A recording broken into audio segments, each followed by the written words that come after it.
경기 후퇴 국면이라고 합니다. 장기 불황이 온다고 하면서 신문에서 엘레공프, 즉 레이오프, 정리해고의 바람이 불어올 수 있다고 경고를 하고 있습니다. 장기적으로 보면 충분히 그럴 여지가 많습니다. 실제로 우리는 몇십 년 전부터 2001년도에 대우자동차, 2009년도에 쌍용자동차, 그 밖에 두산인프라코아, 최근에 2016년 조선업종의 대대적 구조조정까지 전에는 경험하지 못했던 인력의 대규모 구조조정 과정을 겪어봤습니다. 이로 인하여 엄청난 사람들이 거리로 실업자로 쏟아져 나왔습니다. 정리해고 외에도 금융권 대기업에서 매년 일상적으로 치러지고 있는 희망퇴직도 방법만 다르지 역시 정리해고와 마찬가지입니다. 그렇지만 여기서 반드시 두 가지 정도는 체크를 하셔야 합니다. 첫 번째는 예전에는 산업의 사이클이 길어서 한 가지 직업을 가지고 있으면 그 직장에서 그 산업의 성장과 더불어 같이 성장의 열매를 거두면서 그 직장에서 은퇴를 하였는데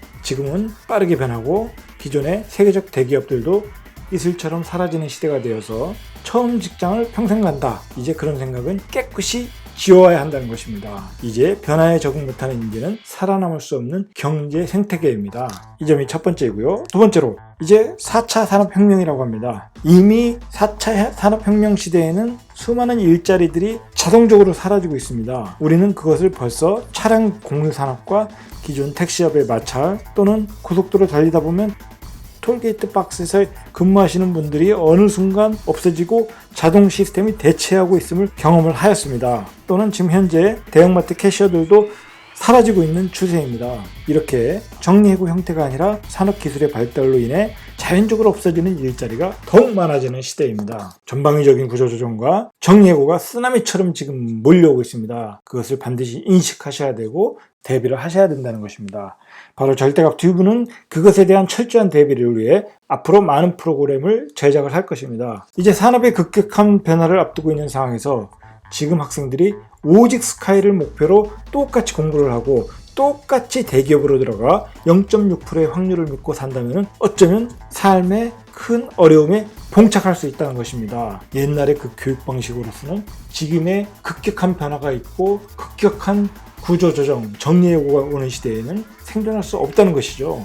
즉 옛날 방식으로, 옛날 교육 방식으로 학습하고 목표를 잡고 취업을 위한 스펙 쌓기에 열중한다면 지금의 변화무쌍한 생태계에서 생존한다는 것은 지극히 어려운 이야기입니다. 우리나라 역사에서 구조조정과 관련해서 5가지 중요한 역사적 전환점과 사건들이 있었습니다.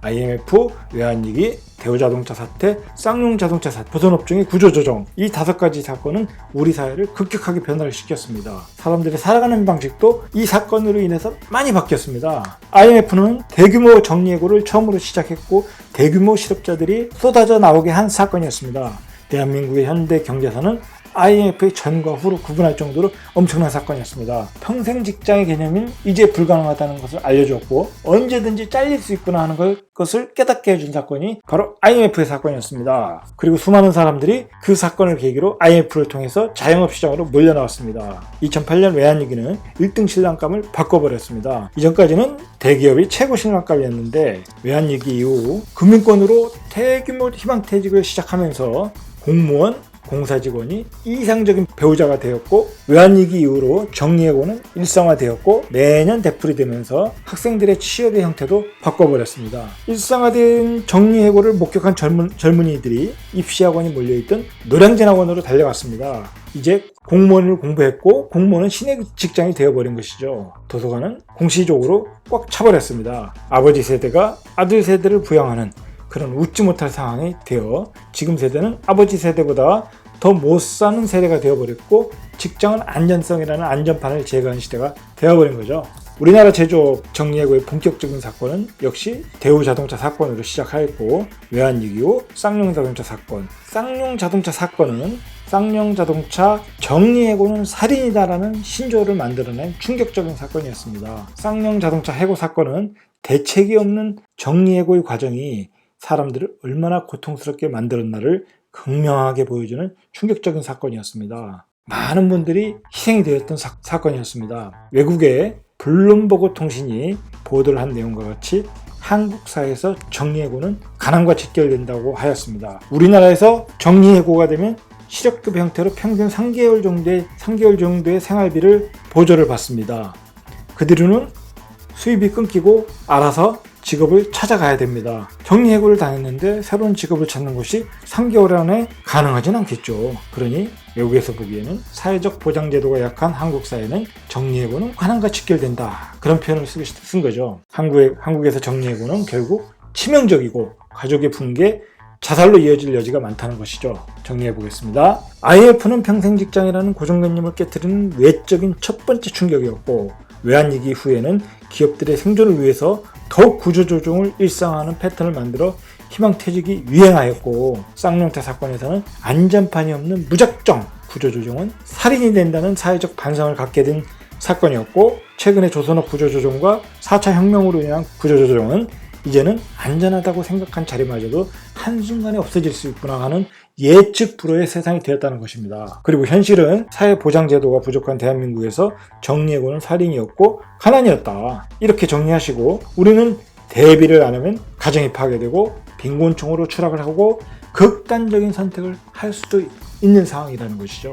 이제는 특정 제조업의 쇠퇴는 한 도시의 몰락까지 가는 심각한 상황입니다. 조선업의 쇠퇴로 많은 도시들이 쇠퇴하는 걸 봤습니다. 그 도시의 경제 생태계가 다 깨지고 그 도시의 자영업자, 임대업자 모두에게 피해가 돌아간다는 것입니다. 산업 전반의 쇠퇴는 정리해고 당사자의 문제가 아니라 한 도시 전체 문제가 된다는 것이죠. 사실 우리가 무엇을 준비하고 살았나 한번 점검해 보시길 바랍니다.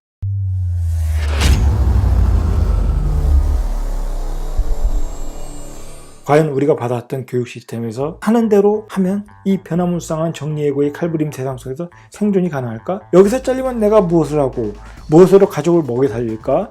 한번 심각하게 고민을 하고 살아야 한다는 것입니다. 무계획을 치밀한 계획으로 바꿔야 하고, 그리고 직장이란 도대체 무엇인가, 그것에 대한 고민을 하셔야 된다는 것입니다. 다음 3부에서는 정리해고 현장에서 무슨 일이 벌어지고 정리해고를 당했을 때 그 심리적 공황, 회사와의 전쟁 상황, 그리고 대응 방향, 정리해고에 대한 생각의 전환에 대해서 프로그램으로 말씀드리겠습니다. 이상으로 절대값TV의 개념PD 한PD였습니다.